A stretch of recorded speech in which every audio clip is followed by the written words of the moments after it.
There's a lot of talk in the industry about RTB, a lot of talk about private marketplaces, a lot of talk about just remnant, how it works together with direct sold, and remnant's kind of a nasty word, I admit. But I think one of the things which is really unique about the opportunity that I have in my role is I get to hear from publishers literally all over the world and listen to their problems and try to understand the unique aspects of their market and the challenges that they face. And certainly one of the most advanced markets, and I think, quite interestingly, Philip Missler earlier said today that some of the best practices aren't coming from the United States. And you have to look outside of Silicon Valley in order to find those best practices. In many ways, I agree with him. I think he is dead on. And if you look at the markets and the maturation of programmatic trading and real-time trading, there is literally no market that is more advanced in the world than the Netherlands. Our cousins to the east and your cousins to the west are truly blazing new paths towards programmatic trading and really looking at holistic yield management. And what we mean by that is maximizing the overall yield from every single impression on a site. And I think probably the most or the foremost publisher in terms of who's blazing the most trails is De Telegraaf, the large Dutch publisher, one of the two largest publishers in the market. And part of the genesis for this whiteboard session live, unfortunately there's not a whiteboard big enough to be able to handle what we needed to do. So we're going to run slides in the background while our chief scientist, Neal Richter, and Martin van der Meij talk about the process and the evolution and the rationale behind the way in which they came up, or Martin ingeniously came up with this concept. But I think this is really fascinating to see. It is a completely revolutionary thought process and a sea change in the way in which publishers need to be thinking about how they maximize their inventory. And I think what really sparked this was many of you guys might have been at DTRADER a couple of months ago, and I was sitting on a panel, and one of the panelists kind of snarkily remarked, well, if this is so successful, why isn't every other publisher doing exactly this? And I thought there'd be no better way than to exemplify and really talk about some of the success than to get Martin here today and explain to all of you exactly kind of all of the processes and really what's happening inside their organization. So with that, I'd like to introduce Martin van der Meij from the Telegraaf and Dr. Neal Richter from the Rubicon Project. So welcome aboard.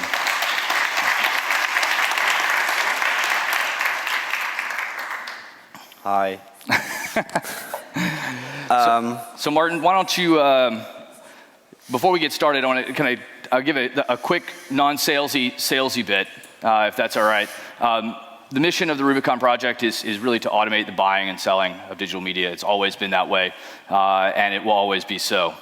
And the reason why is because the market is highly fragmented, right? These are US statistics, but this is pretty much true in every single market, where if you look at where the impressions are falling and how many are being consumed, Facebook, Yahoo, Microsoft, Google, AOL really take, large portals take the lion's share and are the must-buys on any plan. And what that means is that publisher 6 through 1,000 has to fight much harder for that inventory or for the media spend.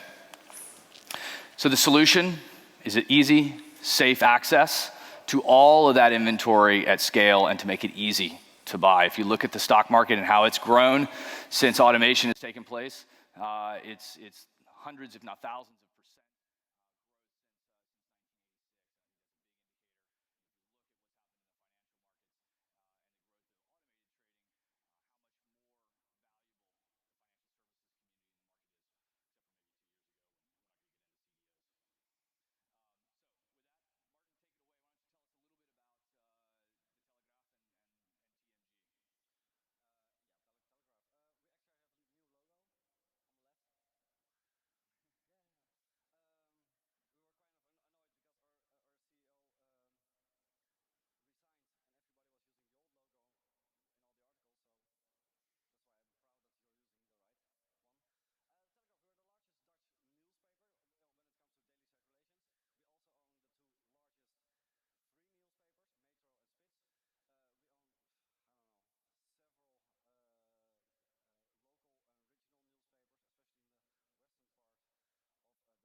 if it actually works, why is nobody copying it?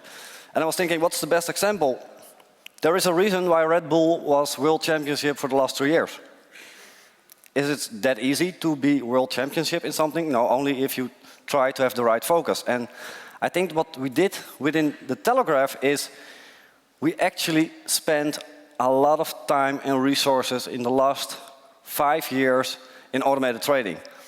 I know a lot of people in this room. Why? Because they run into me at several congresses in Europe and in America. So we actually took a deep dive in what's doing. And we did something else, is most publishers consider automated trading part of their sales strategy. And we didn't. We said, okay, if this is going to be run by sales, it will probably not really lift up because sales seems to be different. Thank you. No, but I mean, they seem to be more conservative. I mean, they know that regular display advertising is working, so yeah, let's stick with the old one because I don't want to take too much risk because I have a certain P&L I need to protect.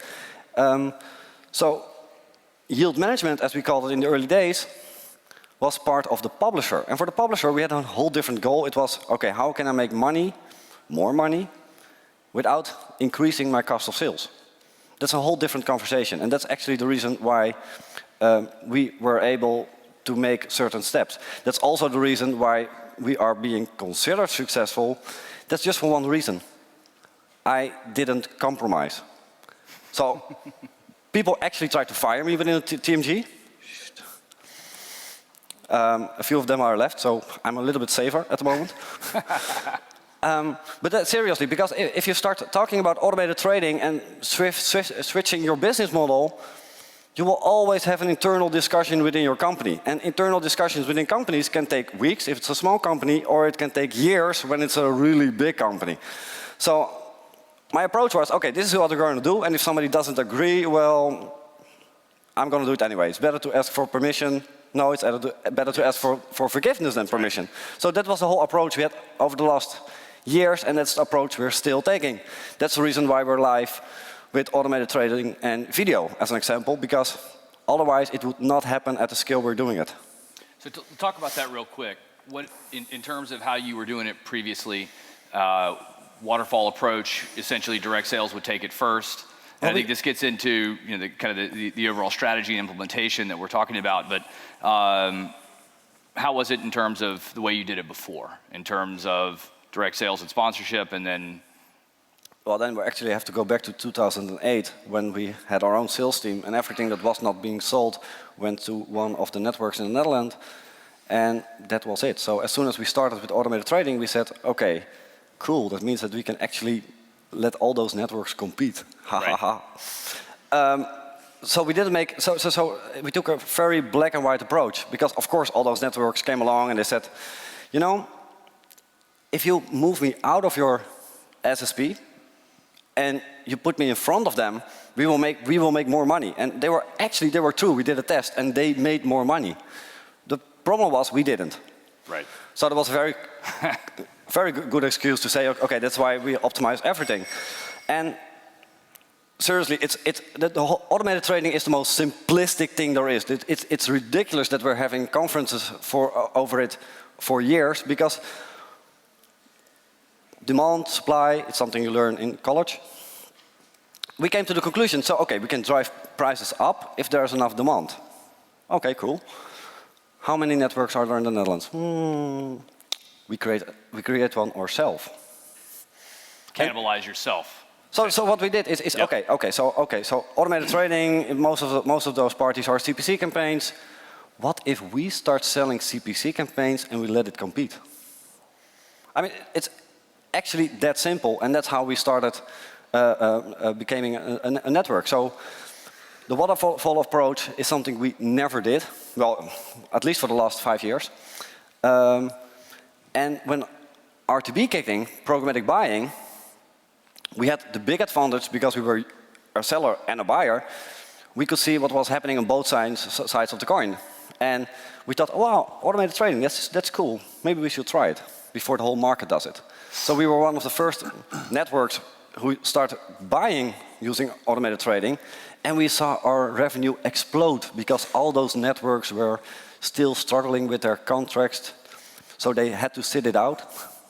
And it actually gave us an advantage. And the second thing is, because we used automated trading, so we could make the choice per impression, is every network in the Netherlands had to change to RTB, because they were just losing money way too fast. So you were able to shift the entire network or the entire market buying process to real-time bidding I think that we motivated a few of the bigger networks, and that made it a little bit easier. Right. And just to articulate this a little bit better, this is, one of the things, the way to kind of look at the waterfall versus complete programmatic or a unified auction.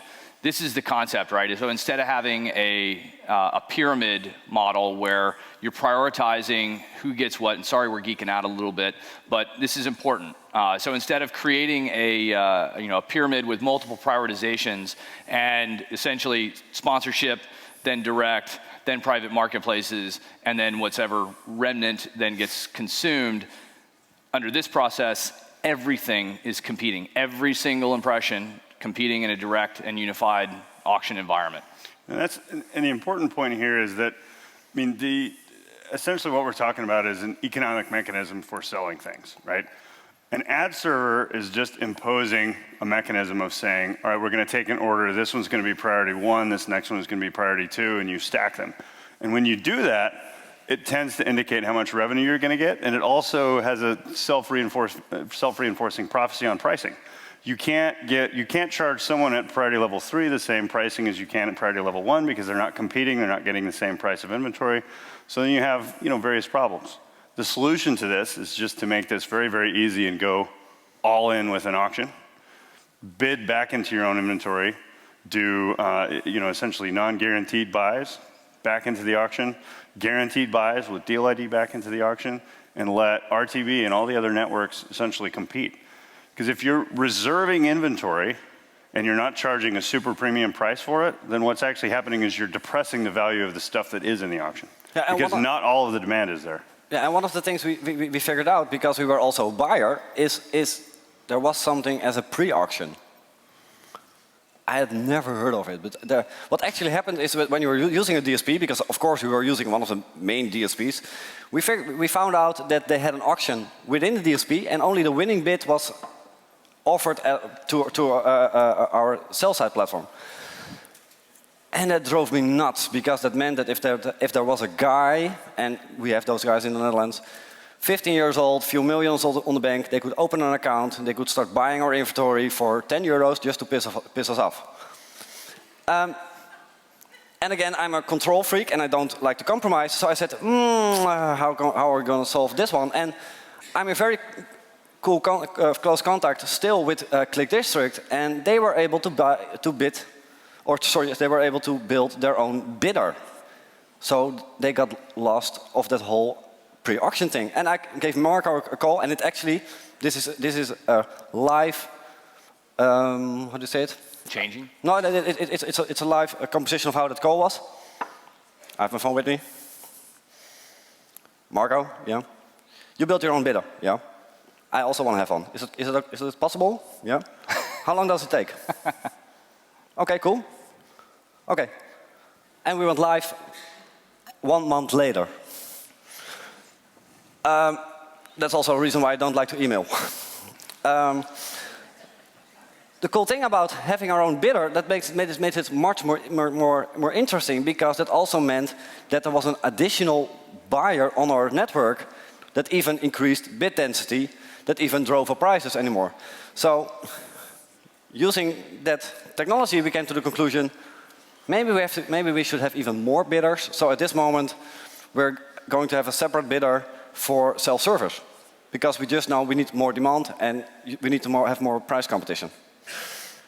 So to go back, so this is the architecture, obviously, of Platform 161, but Neal, why don't you talk a little bit about what happens when we move to a unified auction? Go back real quick. Yeah. So this is kind of an important point, and this is essentially just a rough kind of crayon drawing of how you would build a bidder.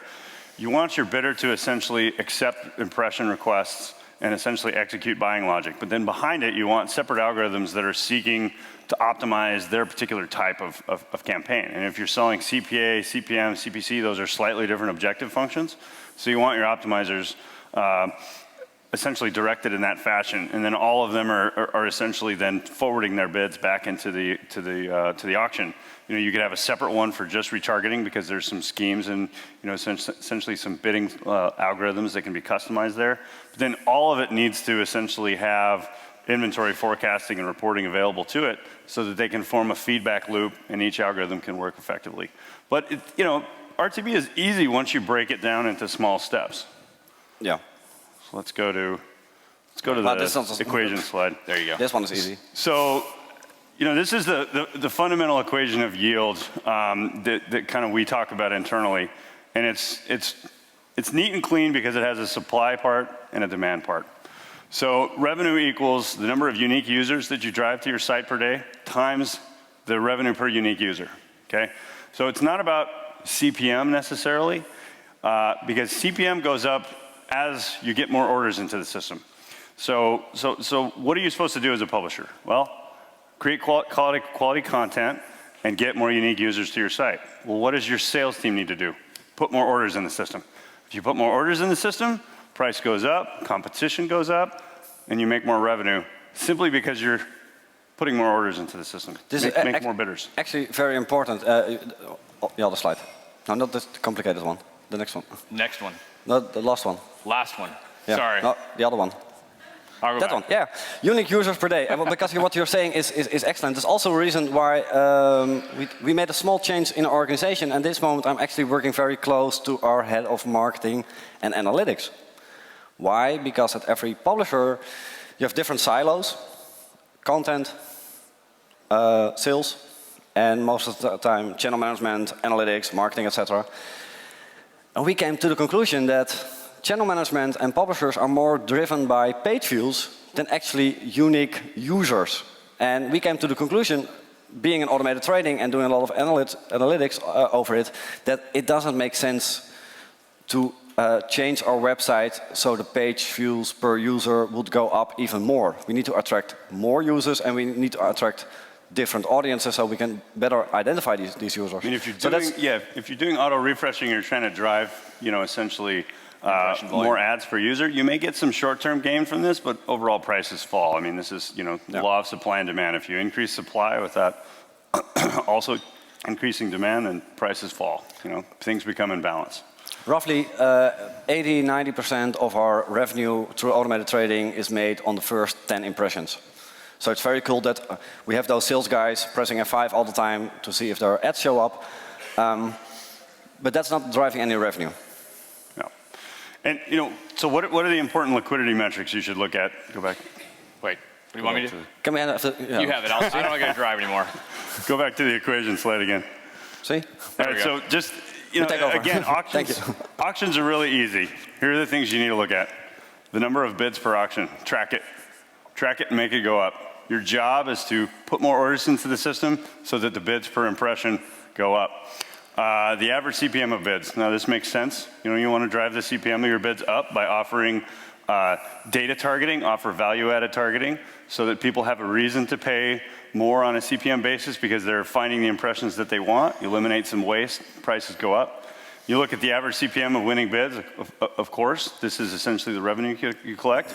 But then also the clever ones are you look at the spread between the first and second price, or a slightly more robust one is the first and third price, because that tells you how dense your competition is. So if you track these metrics and you organize yourself about thinking around unique users per day and revenue per unique, well then your yield will go up. If what you're doing is you're trying to figure out, all right, I've booked this order here and I'm going to prioritize it at level 1 and I'm going to book this other one at level 2.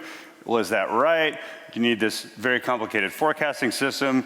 You need to go out and probably, if you're doing well enough, you need to go and get essentially a holistic yield management system that's going to do very tough simulations. Just simplify it. This is simple. We actually simplify. We make it very simple to make our P&Ls at the moment, because you know, I mean, every year you have, starting in September, you have to make your new budget for the new year, And the sales organization have to come up with a prediction for that year. And then I have to come up with a prediction for automated trading. And actually, it's basically that equation that's over there. So we just take a look. Okay, how much inventory is there left? What are the ECPMs that we can expect? Okay, this will be my revenue for 2013. That's the way we did it for the last years, and I never had to adjust my budgets during all the LAs, unless it was adjusted by the direct sales and there came less or more inventory available for automated trading. But it's very simplistic, and it also makes it very easy to have a discussion when you're going into the P&L discussions or the budget discussions, because it's math. You know, I mean, if there's a CEO who says, you know, I want you to do 2 million more revenue, I mean, 1 + 1 is 2, and you can debate about it, but I don't think it will ever be 4. So that makes it also a much more rational than an emotional decision on how to set budgets for a year. Makes it you have a much better overview.